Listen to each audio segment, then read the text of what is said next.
మీద చెయ్యి వేసి బొట్టు పెట్టినా, తాళి బొట్టు మెడను కట్టి బొట్టు పెట్టినా, తల మీద చెయ్యి వేసి బొట్టు పెట్టినా, తాళి బొట్టు మెడను కట్టి బొట్టు పెట్టినా, సన్ని కళ్ళు తొక్కినా సప్త పదులు మెట్టినా, సన్ని కళ్ళు తొక్కినా సప్త పదులు మెట్టినా, మనసు మనసు కలపడమే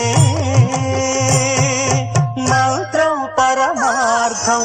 శ్రీరస్తు శుభమస్తు, శ్రీరస్తు శుభమస్తు. శ్రీకారం చుట్టుకుంది పెళ్లి పుస్తకం, ఇక ఆకారం దాచుతుంది కొత్త జీవితం.